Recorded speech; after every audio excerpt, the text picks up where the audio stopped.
আর যাতে আমরা এগোতে না পারি তার জন্য এই বাধাগুলো আসছে। বুঝতে পেরেছো? তুমি চিন্তা করো না, তুমি সৎ, ঈশ্বর দেখবে, ঠিক পরের ধাপটা দেখিয়ে দেবে। আমরা একদিন না একদিন ঠিক প্রমাণের কাছে পৌঁছে যাব। এখন এখানে দাঁড়িয়ে এসব কথা বলা ঠিক হচ্ছে না। ও হ্যাঁ, তুমি তো সারা রাত জেগে আছো, চলো চলো রেস্ট নেবে, চলো।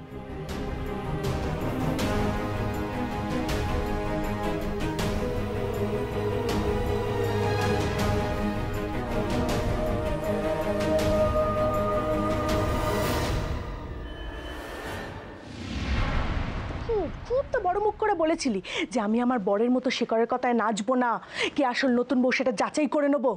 তা আজ হঠাৎ করে ওই মেয়েটার উপর দরদ উঠলে উঠলো কেন তোর? আমার কারোর উপর দরদ উঠলে ওঠেনি। হ্যাঁ, আমি শুধু নিজের আখেরটুকু বুঝে নিয়েছি, ব্যাস। ওই বউকে যদি নতুন বউ বলে না মেনে নিতুম না, তাহলে নিজের পায়ে নিজেই কুড়ুল মারা হতো। মানে কি বলতে চাইছিস কি বল দেখিনি? তুই মাঝে মধ্যে এরকম পাল্টি খাস কেন? এবারই শুদ্ধ লোক ওই মেয়েটাকেই তো নতুন বউ বলে মেনে নিয়েছে, আর কি প্রমাণের কোনো দরকার আছে? হ্যাঁ, দরকার আছে। এখন শুধু আমি একটা জিনিসই বুঝে নিচ্ছি, ব্যাস। সেটা হচ্ছে নিজের আখেরটুকু। আচ্ছা আন্নাদি, তুমি বলো তো, আমরা গ্রাম থেকে শহরে কেন এসেছি? কেন এসেছি? পায়ের উপর পা তুলে বসবো, আরাম করবো, অ্যাশ করবো, ব্যাস, এই জন্যই। তোমার আয়েশ করে আমি ঘুচিয়ে দেবো। এই মাত্র বিছানাটা ছেড়েছে, আমার বিছানাটা কেন? বাবারে, হাতে ঝেঁটা নিয়ে পুরো মনে হচ্ছে মা শীতলা। মা শীতলা, মা শীতলা। তুমি আজ তো দেখে যাচ্ছ কেন? কি হয়েছে তোমার? যাচ্ছ কেন? তো রকম সকম দেখে না আমার গা পিত্তি একেবারে জ্বলে যাচ্ছে।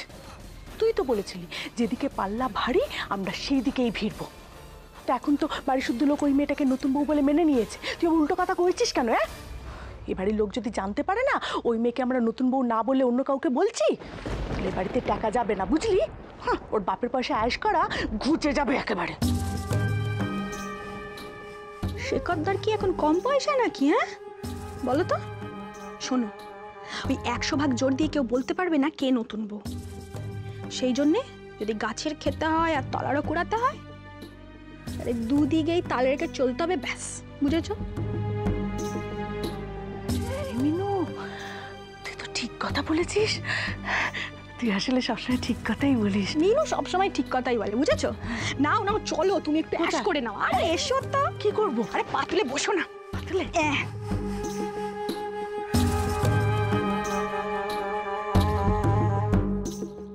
নাও, তুমি এবার ঘুমিয়ে পড়ো, তোমার রেস্টের দরকার।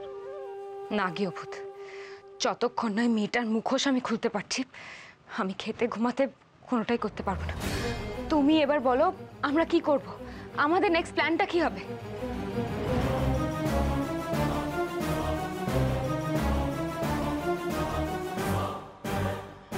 কি হলো, কি ভাবছো? আচ্ছা বনি, ও ছবিগুলো পুরালো কেন? কেন আবার? ছবিগুলো নষ্ট করে দেবে বলে? হ্যাঁ, কিন্তু পুরালো কেন জানো?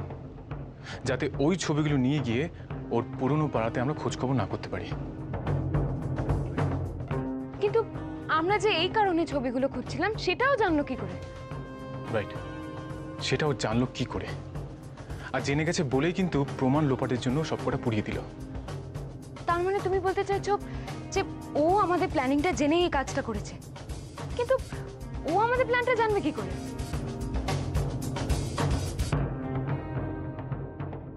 সেটাই তো আমার কাছে খটকা। সেদিন অনিমেষ আঙ্কেল, কচিদা, সোহম ছাড়া আর তো কেউ ওই প্ল্যানিং এর মধ্যে ছিল না। তাহলে খবরটা ওই মেয়েটার কাছে গেল কি করে? সন্দেহের তীরটা তবে তো ওদের দিকেই যায়। ওদের মধ্যে কেউ কি তাহলে ওই মেয়েটার সাথে যুক্ত?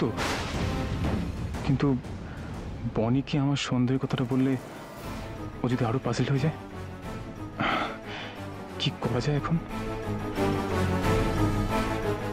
কি হলো বলো না, ও আমাদের প্ল্যানটা কি করে জানতে পারলো? জানি না, তবে ও যেহেতু সবকিছু জেনে যাচ্ছে, সেটা আটকানোর জন্য আমার কাছে আরেকটা প্ল্যান আছে। প্ল্যান? কি প্ল্যান? বলবো, তবে একটা শর্তে। শর্ত? দাঁড়াও, বলছি। আগে দেখে আসি আশেপাশে কেউ আছে কিনা।